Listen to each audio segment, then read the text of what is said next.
Now in this video I'm going to show you how to fit mid-core players. The first thing you want to do is go back and review video 1 where I gave you the foundation of grip sizing, because you're only going to get the mid-core here.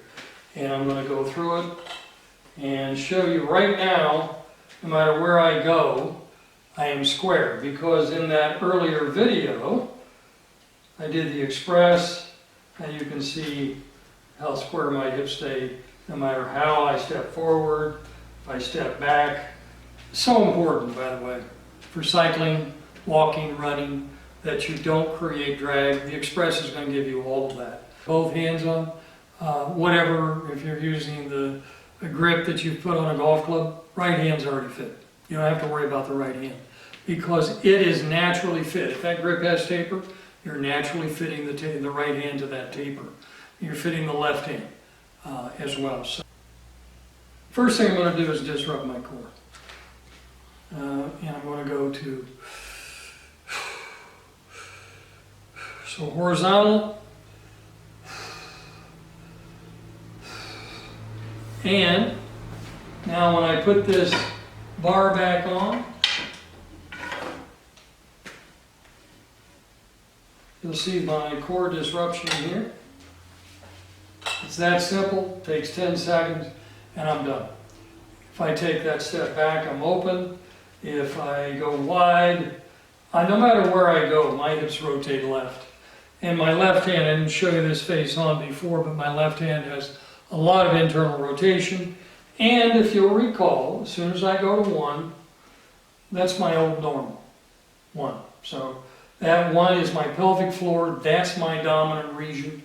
My legs were my strength as a playing. Pitchers always need leg strength. And that's one of the reasons I could last through the innings, was because I had good leg strength. That was the most solid part of me. Now, what I'm going to do is I'm going to take, you want to take your cue stick. You can just do it in the left hand. That's all you're going to need. And I'm going to go to number 5, which is right through the middle of my core. And you can see where I'm gripping this now, how open my hips go. So I'm going to come down just a little bit. And to find my mid-core grip size,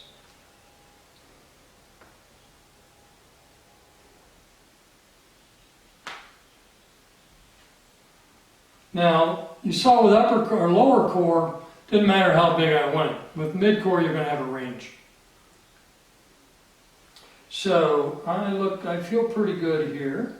You mark that. I'm going to take the chalk, mark the position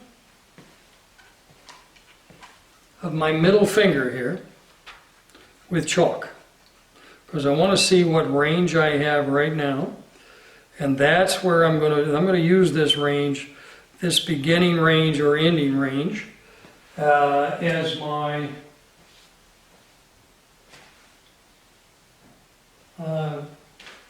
handle size for the Express. Okay? So I put my middle finger back on that chalk line, and I square it up. Now I'm going to go lower. I'm still pretty square. I just went about, it's probably right around 25 thousandths lower.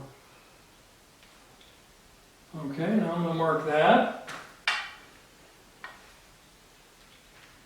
And you can see, if you saw the first video, the distance between these two marks, that's going to be my largest mid-core grip size, and this is going to be, right now it's my smallest. I'm going to test, go a little further to a more tapered area, smaller area. But that's my range right now.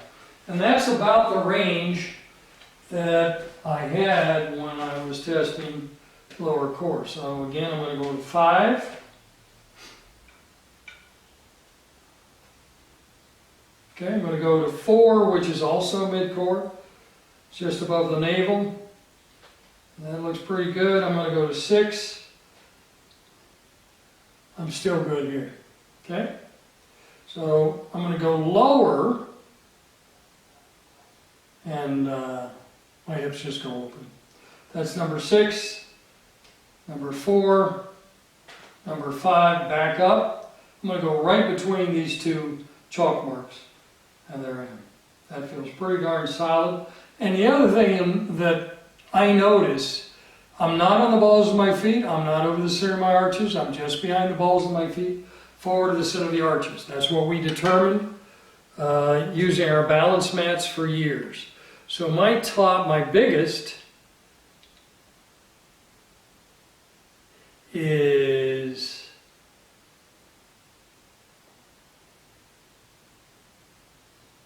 1020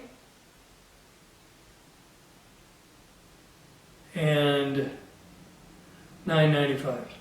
So my mid-core number is 995 to 1020. So 1020, remember 1065 was my lower core. So I'm going to mark, I'm going to do my express in between these two chalk marks.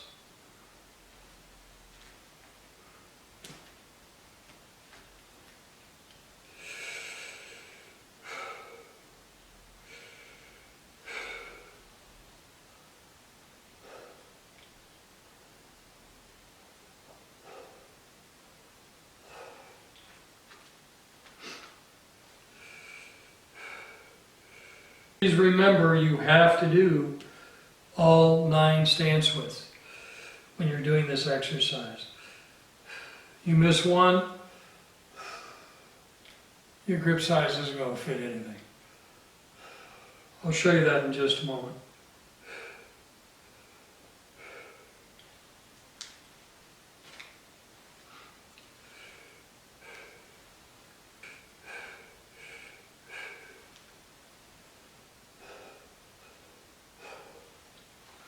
Now I'm going to do 8.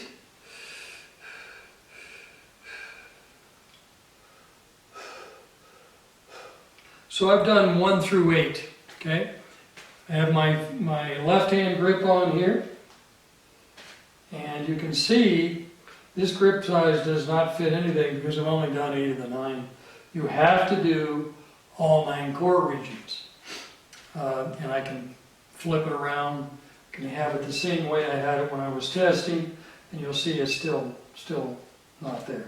So, middle finger between those two chalk marks. I'm on 9. Last one. And now you'll see, no matter where I go, this grip size fits. So you have to do all 9 of these. Okay? If I grip this now,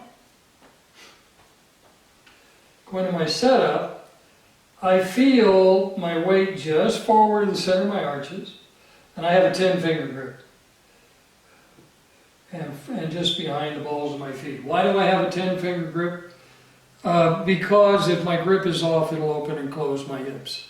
10-finger grip, you can eliminate that as a variable, and you can test your heel-to-toe balance. It'll tell you exactly where you want to go. So if I take my lower core grip size now, and I put it in my left hand, you can see where I go.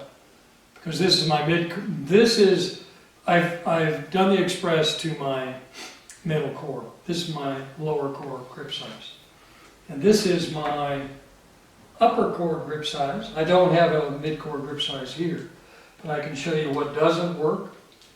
And you can see my upper core grip size does not fit either. I can do things to get my hips squared, but heel-to-toe balance and how I'm going to use the ground is off. The other thing you'll notice is that when I get in posture, and I go, now you'll notice where this trail arm delivery is. Let me show you from the front on. Show you where this trail arm delivery is, and it is, and from posture, I'm a big believer in checking external shoulder rotation in posture.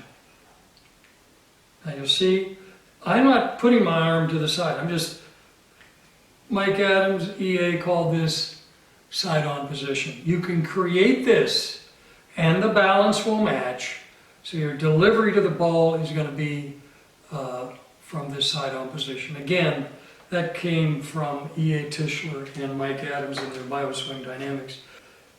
The biomechanical engineering of grip size is very simple. Teaching now should be quite simple, finding the grip size. So that is your middle core fitting. Now the next video you're going to see is the upper core fitting.